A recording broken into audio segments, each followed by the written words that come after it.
Assalamualaikum warahmatullahi wabarakatuh. Waalaikumsalam warahmatullah. Salam sejahtera untuk kita semuanya. Salam rahayu. Kali ini kita berkesempatan untuk berdiskusi dengan seorang narasumber yang sangat luar biasa. Beliau dikenal sebagai budayawan, seorang penulis dan juga pengasuh Majelis Juguran Syafaat. Beliau juga pernah menjadi ketua Lakpesdam PCNU Purbalingga tahun 2013 sampai dengan tahun 2018. Beliau juga dikenal sebagai Dewan Pembina Badan Kaderisasi Pemuda Pancasila Jawa Tengah dan juga pembicara publik. Sudah bersama dengan saya, Mas Agus Sukoco. Mas Agus Sukoco, kayaknya lebih asik untuk diskusi malam ini kita sambil ngopi-ngopi atau ngeteh. Boleh. Mas Agus sukanya teh atau kopi? Kopi aja biar seger. Kopi boleh. Sama untuk cemilannya kita makanan khas dari tempat kita aja nih. Apa itu? Mendoan. Boleh. Oke. Ya, nanti minta tolong disiapkan. Mas Parman, boleh?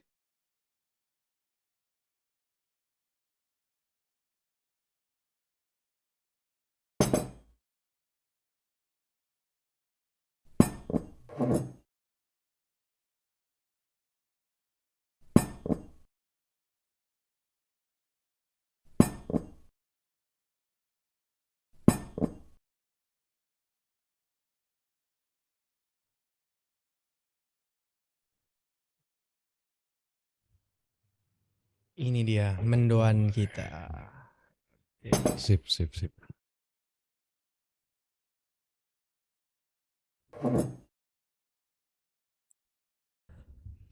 Untuk mengawali diskusi, saya ingin memulai dengan satu pertanyaan. Sebagai seorang budayawan, tentu Mas Agus lekat dan dekat dengan budaya.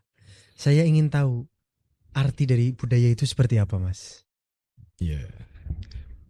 Budaya sesungguhnya adalah secara umum ya, Mas. Seluruh hasil kreativitas manusia yang memiliki anugerah-anugerah modal akal budi pada dirinya. Dengan modal-modal akal budi tadi pada diri manusia itu, kemudian manusia mengkreativi alam. Jadi hubungan manusia dengan alam itulah yang melahirkan kreativitas, itulah proses kebudayaan. Artinya budaya itu adalah hasil dari pemikiran-pemikiran manusia seperti itu. Pemikiran manusia. Luar biasa sekali. Contoh budaya yang nyata yang ada di dekat kita itu seperti apa, Mas? Saya contohkan paling sederhana saja ya. Pada tingkat dan level yang lebih luas dan besar mungkin bisa produk-produk dari peradaban manusia, teknologi dan lain-lain. Tapi pada yang sederhana saja. Ketela misalnya. Ia disediakan alam. Nah, manusia kemudian dengan modal pikiran akalnya mengkreativi ketela menjadi ketuk, jiwel, dan berbagai tape dan sangat banyak. Nah, proses hubungan manusia dan alam yang melahirkan kreativitas tadi itulah sebagai output atau produk budaya tadi. Dari background seorang budayawan, Mas Agus juga menulis beberapa buku. Salah satu judul bukunya adalah novel berjudul Lahir Kembali. Betul. Lalu ada juga Fiksi sejarah. Warisan Ki Harsantaka, fiksi sejarah. Lalu ada satu buku yang baru yang luar biasa juga, ini sangat menarik, ingin saya diskusikan. Tapi sebelum itu saya ingin menanyakan nih, proses lahirnya buku ini nih seperti apa? Yang di balik seragam itu ya? Iya, buku terbaru ini kan berjudul Di Balik Seragam. Oke, buku Di Balik Seragam sesungguhnya buku yang berisi tentang perjalanan hidup Bapak Komjen Polisi Dr. Andes Agus Andrianto, SHMH, Bapak Wakapolri sekarang. Perjalanan hidup dan pemikiran-pemikiran beliau. Nah, awalnya saya ketemu dengan Pak Komisaris Polisi Pak Ali Yusuf, staf pribadi, salah satu staf pribadi beliau, yang sudah membersamai beliau mungkin sekitar 4 atau 5 tahunan lah. Nah, dalam membersamai beliau, Pak Komisaris Polisi Ali Yusuf ini menemukan sesuatu yang tidak biasa, yang dirasa istimewa, yaitu banyak sekali ungkapan-ungkapan kebijaksanaan yang sifatnya spiritual, yang sifatnya humanis, yang kemudian oleh Mas Ali ini dicatat pada bentuk quote-quote. Itu jumlahnya banyak sekali. Nah, saya berjumpa dengan Mas Ali ini, berdiskusi, lalu wah ini menarik ini dijadikan buku. Karena ini bisa di-share ke banyak orang, bermanfaat bagi banyak orang. Nah, akhirnya kemudian sepakat saya dan Mas Ali mencoba menulis salah satu quote-nya. Saya tulis, saya kirim ke Mas Ali, kemudian disodorkan ke beliau, ke Pak Agus. Nah, ternyata berkenan. Kemudian saya diajak berdiskusi beberapa kali yang panjang lebar lah mengenai pengalaman hidupnya, juga quote-quote yang sudah dikumpulkan oleh Mas Ali kemudian digali kembali. Nah, hasil dari kami berdiskusi, menggali quote-quote yang dikumpulkan oleh Mas Ali tadi, lahirlah buku ini. Kira-kira. Artinya buku ini nih lahir dari pemikiran dan juga kalimat yang diucapkan oleh Bapak Komjen Polisi Dr. Andes Agus Andrianto SHMH atau Pak Wakapolri. Mungkin kita harus mengenalnya lebih dalam lagi nih supaya kita tahu profil dari seorang Bapak Wakapolri ini. Ya. Jadi Bapak Wakapolri ini lahir di Blora tanggal 16 Februari tahun 1967. Merupakan lulusan Akademi Polisi tahun 1989. Beliau juga orang pertama di angkatannya yang punya pangkat bintang 3. Karir beliau ini cukup luar biasa. Beliau beberapa karir terakhirnya beliau pernah menjadi Kapolda Sumatera Utara tahun 2018, lalu Kabar Hakam tahun 2019. Pada saat yang sama beliau juga diamanahi untuk menjalankan tugas sebagai Kaopsus Aman Nusa II itu untuk penanganan COVID-19. Pada saat itu beliau ditugasi untuk memastikan keamanan pangan di Indonesia. Beliau sukses menjalankan tugas tersebut, lalu diberi amanah untuk menjadi Kabar Eskrim pada tahun 2021. Setelah sukses dengan tugasnya juga di Kabar Eskrim, beliau mendapatkan kepercayaan untuk mengemban tugas menjadi Wakapolri dari tahun 2023 sampai dengan sekarang. Artinya dalam proses penulisan ini sangat panjang waktunya. Rentang waktu lahirnya pemikiran-pemikiran seperti ini sangat panjang.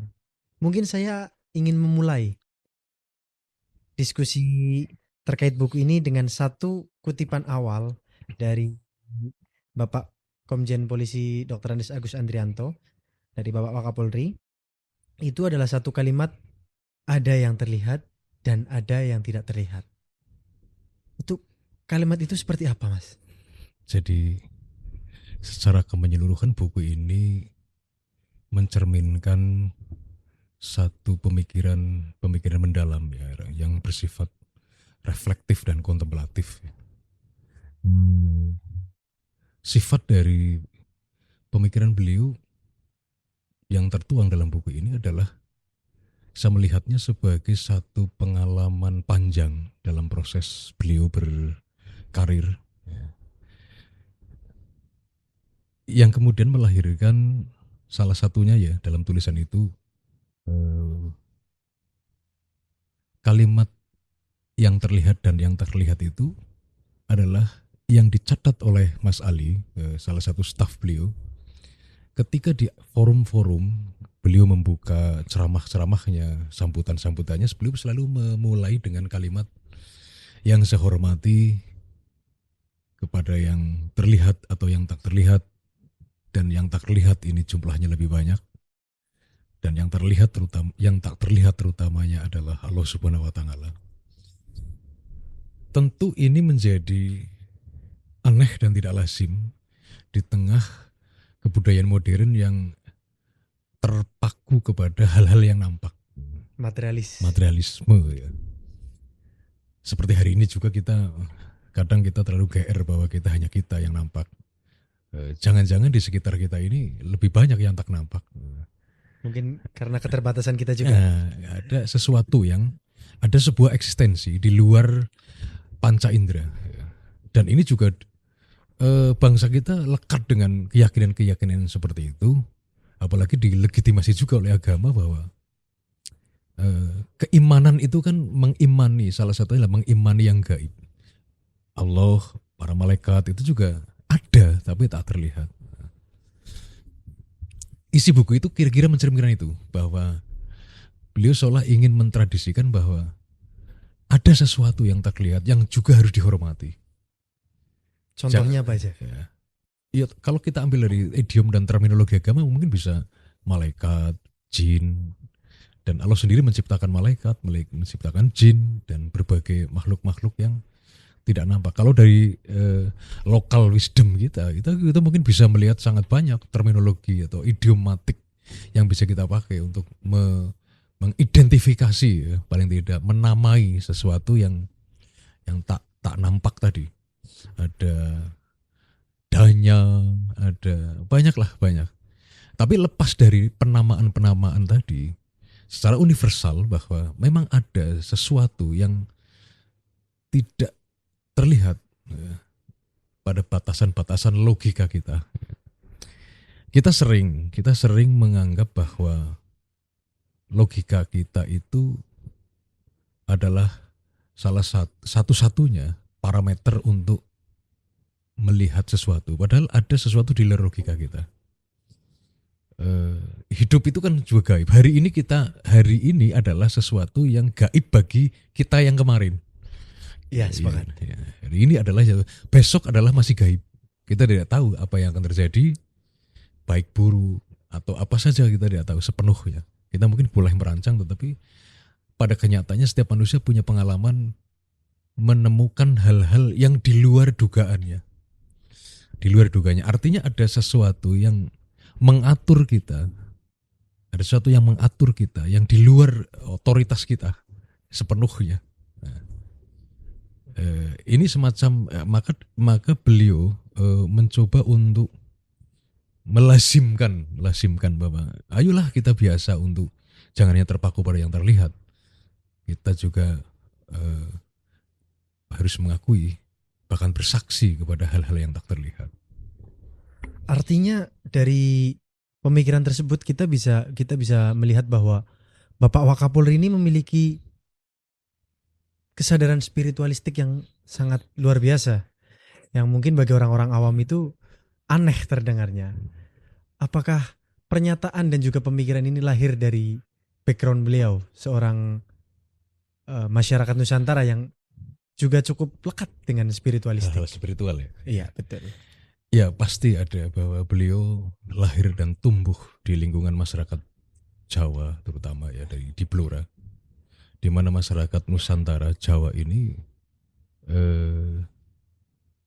lahir dari proses panjang kebudayaan yang berbasis pada keyakinan-keyakinan spiritualitas. Ada modal-modal yang dimiliki beliau. Satu, modal bahwa beliau adalah orang Nusantara yang tumbuh di ekosistem kebudayaan Nusantara. Yang kedua, masa kecil beliau yang dari keluarga sederhana, yang ditempa oleh banyak sekali kesulitan, penderitaan, membuat beliau peka sehingga menempatkan perjalanan hidupnya sebagai pembelajaran. Punya kewaskitaan. Biasanya kalau orang terbentuk dari penderitaan itu kan lebih punya sensitivitas ya, untuk menangkap sesuatu sebagai hikmah. Kita tahu bahwa ada ayat literal Quran, yang juga ada ayat yang kauniyah, ayat yang tersebar di alam semesta. Tinggal bagaimana orang itu mampu nggak membaca tanda-tanda alam ini, yang kalau dalam perspektif Jawa titen. Orang punya titen, itu kan ketelitian panjang orang Jawa dalam membaca tanda-tanda alam. Nah, kepekaan itu dimiliki oleh beliau, sehingga persentuhan empirisnya dalam perjalanan hidupnya melahirkan hikmah-hikmah yang tertuang dalam buku beliau ini. Nah, kenapa bangsa kita melahirkan beliau yang lahir dari kultur budaya Nusantara, kemudian lekat dengan budaya-budaya yang bersifat spiritual dan rohani, kita tahu bahwa bahkan jauh sebelum agama-agama samawi datang, Hindu, Buddha, Islam, dan lain-lain datang, bangsa kita sudah tercatat ya, dalam berbagai jejak-jejak arkeologis. Ya. Ada menhir, Dolmen, dolmen, sarkofagus. sarkofagus. Itu kan jejak-jejak arkeologis yang mengabarkan bahwa jauh sebelum Masehi bahkan itu ya, bangsa kita sudah lekat dengan hal-hal yang sifatnya mengenali sesuatu yang goib, sesuatu di luar panca indera, yaitu satu kekuatan adikodrati. Nah, kebudayaan kita lahir dari basis filosofis semacam itu, sehingga tidak heran kalau orang setia dengan sebagai orang Nusantara, saya kira punya kepekaan seperti beliau. Nah, beliau sudah membuktikan pemikiran-pemikiran beliau sangat reflektif dan kontemplatif, sangat rohani dan spiritualistik. Wah, luar biasa. Artinya seragam yang beliau kenakan itu tidak membatasi diri beliau hanya sebatas materialistis, tetapi lebih juga di dalam hal-hal spiritualistik. Saya menangkap gini, Mas. Beliau mencurahkan pemikiran ini, kalau bisa ini ada manfaatnya buat publik, buat masyarakat, terutama di institusinya, untuk mempengaruhi cara berpikir agar lebih mendalam ya. Saya melihat ada semacam keinginan beliau ingin memberikan kontribusi penumbuhan ketercerahan di institusinya, tidak melalui diklat ya, yang sifat, meskipun beliau seorang jenderal, seorang petinggi Polri, tapi pemikiran-pemikiran beliau tidak bersifat yang instruktif dan administratif, tapi bagaimana beliau ingin mematangkan rohani anggota. Kalau saya bikin analogi begini, Mas. Sekarang kita kan semua tahu banyak polisi-polisi yang juga tidak setia dengan sumpahnya. Itu juga bukan orang yang tidak paham undang-undang loh. Bukan orang yang tidak paham aturan, bukan orang yang tidak ikut diklat pelatihan atau pendidikan-pendidikan yang sifatnya teknis ya. Nah, beliau ingin memberikan pemikiran alternatif. Kalau saya bikin analogi gini, kalau telur dipecah dari luar, itu pecah, Mas, mati. Tapi kalau telur pecahnya dari dalam, diengkerami ya, atau kalau bahasa dierami ya, dia menetas, artinya pecahnya dari dalam, itu menumbuhkan. Jadi sifat dari pemikiran beliau yang ingin beliau kontribusikan adalah bagaimana mengerami sesuatu agar kalau ibarat telur, pecahnya dari dalam, tumbuh ketercerahan dari pikiran dan nuraninya. Netes pemikirannya. Kira-kira itulah. Luar biasa sekali. Untuk sela-sela diskusi kita nih, lagi asik-asiknya, tapi kita nikmati dulu secangkir kopi dan juga teh yang udah ada nih. Mari, Mas. Ya, saya nunggu ditawari dari tadi nih. Ini dari tadi kita lagi asik diskusi, mau nawarin minum, takutnya mengganggu. Luar biasa sekali. Tentu dari pemikiran Bapak Komjen Agus Andrianto ini banyak sekali pesan dan hal-hal yang ingin diberikan kepada masyarakat, tentunya di lingkungan institusi Polri. Menurut penjabaran dari Mas Agus sendiri, pesan-pesan seperti apa nih yang ingin Bapak Wakapolri ini sampaikan kepada masyarakat umumnya dan juga kepada institusi Polri pada khususnya? Ini semacam penumbuhan keimanan bahwa setiap individu harus mengolah pribadinya, karena esensi manusia itu kan rohani. Jasad hanya kendaraan yang nanti ketika kita pergi dari dunia, jasad juga ditinggalkan. Nah, kesadaran rohani inilah yang ingin support oleh beliau. Nah, ketika orang memiliki kesadaran rohani yang tinggi, artinya keimanannya kuat, maka ia akan memiliki motivasi dan spirit kerjanya yang berbeda. Jadi orang akan bekerja tidak hanya berdasarkan menjalankan kewajiban-kewajiban formalnya, tapi ada semacam dorongan-dorongan ilahiyah. Dorongan-dorongan ilahiyah inilah yang menjadi daya gerak manusia di dalam menjalankan peran-peran kehidupan. Sehingga ketika ia berbuat baik, ia tidak sedang mengharapkan imbalan dari siapa-siapa, tapi semata-mata karena memang kebutuhan sebagai berbuat baik dalam rangka mengabdi kepada Tuhan. Mungkin kalau di terminologi Islam kita kenal sebagai hasblu minallah dan juga hablu minannas. Hablu minallah dan juga hablu minannas. Oh, luar biasa sekali. Sebenarnya saya juga merasa tercerahkan dengan pemikiran-pemikiran yang luar biasa dari Bapak Wakapolri. Pada saat saya membaca buku tersebut, banyak hal-hal dan insight-insight baru yang saya temukan.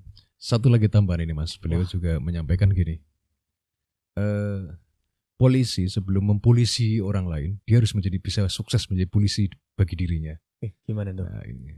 Artinya dia sudah bisa menjamin bahwa dirinya melakukan hal-hal yang bagi dirinya juga menyelamatkan. Nah, polisi yang bagaimana mungkin ketika dia belum mampu menjadi polisi bagi dirinya, akan menjadi polisi bagi orang lain. Itu salah satu yang ingin dicapai sebagai polisi seutuhnya, yaitu orang yang mampu menjadi polisi bagi dirinya, insya Allah akan mampu menjadi polisi bagi orang lain. Artinya dari diri sendiri dari dulu. Diri sendiri. Lalu dari kutipan ini, kesimpulan apa sih yang bisa kita ambil dan juga bisa kita jadikan sebagai pelajaran baru? Kesadaran rohani tadi. Jadi ada eksistensi di luar yang nampak. Ini kan bagian dari iman tadi. Pesan-pesan keimanan inilah yang sesungguhnya menjadi muara dari apa yang ingin disampaikan oleh beliau. Pesan-pesan iman ini beliau sampaikan dalam bentuk praktek. Kita sendiri saja Mas, belum tentu punya keberanian mental loh untuk di forum-forum resmi mengatakan para yang saya hormati, baik yang terlihat atau yang tidak terlihat, itu bisa dikira dukun itu nanti Mas. Iya. Dikira paranormal. Nah beliau berani sebagai petinggi negara, beliau berani mentradisikan ini. Saya kira ini sebuah radikalitas berpikir yang membuat kita akan mau tidak mau kembali kepada kesadaran dasar kita sebagai bangsa yang lahir dari basic peradaban spiritual. Wah, diskusi yang sangat menarik, diskusi yang sangat seru. Tentu kita ada banyak sekali hal-hal yang bisa kita pelajari. Salah satu hal yang cukup unik adalah implementasi dari pemikiran beliau ini pada saat beliau bertugas. Mungkin bagi orang awam, polisi itu adalah seorang pelaksana KUHP. Tapi dari pemikiran-pemikiran beliau ini saya berpikiran bahwa sebetulnya menjadi polisi itu bukan hanya sebagai petugas KUHP, akan tetapi menjadi petugas ilahi, petugas Tuhan. Dalam menjalankan tugas-tugasnya itu harus pada prinsip-prinsip ketuhanan. Sangat-sangat luar biasa pemikiran dari Bapak Wakapolri ini. Sebelum kita lanjut ke diskusi berikutnya, kita nikmati dulu satu cemilan. Ini makanan khas dari daerah kita. Mendoan, Mas. Mari Mas, kita nikmati dulu. Monggo. Saya tak minum dulu aja. Luar biasa. Artinya budaya itu sebetulnya adalah hal yang mungkin kita nikmati tanpa kita pelajari dari mana asal-usulnya. Kita lahir itu sudah hampir semua sudah tinggal menikmati yang sudah jadi, Mas. Nah, maka tugas kita adalah menemukan hal-hal baru. Itulah pelaku kebudayaan yang sejati. Dan Bapak Wakapolri ini mencontohkan bahwa yang sudah menjadi kebiasaan itu kan hanya memberi hormat kepada mungkin yang terlihat. Akan tetapi kita sedikit mengesampingkan yang tidak terlihat. Dari pesan kalimat Bapak Wakapolri ini berpesan, yuk kita sama-sama membiasakan diri, kita juga harus menghormati yang tidak terlihat, kita juga harus menghargai adanya eksistensi yang tidak terlihat, khususnya kepada Tuhan, kepada Allah Subhanahu wa taala. Sangat luar biasa. Proses penulisan buku ini berapa lama, Mas Agus? Alhamdulillah tidak terlalu lama, mungkin 2 bulan lah. Sekitar hampir 250 halaman mungkin ya, saya belum tahu persis, ini masih dalam proses penerbitan. Luar biasa. Berarti pada penulisannya ini banyak sekali wangsit-wangsit yang didapatkan. Ya begitulah, nanti kalau kita serius sesungguhnya kan ada satu wacana dalam mungkin dunia tasawuf ya. Allah mengatakan, lakukan yang kamu tahu, nanti aku beritahu yang kamu belum tahu. Jadi kalau kita coba aja, kita mencoba, kita mungkin punya pengetahuan sedikit, tapi kita berani mencoba. Nanti yang waktu itu belum tahu, tiba-tiba ada ide-ide baru. Orang tidak paham, orang hanya paham misalnya dalam mesin ya, dalam mekanik, hanya paham busi. Dia utak-utik mesin, kemudian dia jadi tahu kemenyeluruhan mesin mobil. Asal mau mencoba, saya kira ada pengetahuan-pengetahuan baru yang awalnya belum tahu. Nah, saya bukan orang yang tahu banyak. Saya hanya tahu sedikit, tapi saya mencoba melakukan, dan alhamdulillah muncul pengetahuan-pengetahuan tak terduga, inspirasi-inspirasi tak terduga, juga ditambah dengan intensitas komunikasi dengan beliau. Oke, mungkin sesi diskusi kali ini kita cukupkan karena memang sangat banyak sebetulnya yang bisa kita gali dari diskusi malam hari ini. Luar biasa sekali diskusi pada malam hari ini. Terima kasih atas waktu yang sudah diluangkan untuk hadir di sini, Mas Agus. Sama-sama, Mas. Ya pemirsa, itulah yang bisa kita diskusikan pada malam hari ini. Kita akan melanjutkan diskusi-diskusi selanjutnya pada sesi yang berikutnya. Jangan lupa untuk klik like, komen, dan juga subscribe. Sekian dari kami. Assalamualaikum warahmatullahi wabarakatuh. Waalaikumsalam warahmatullahi wabarakatuh.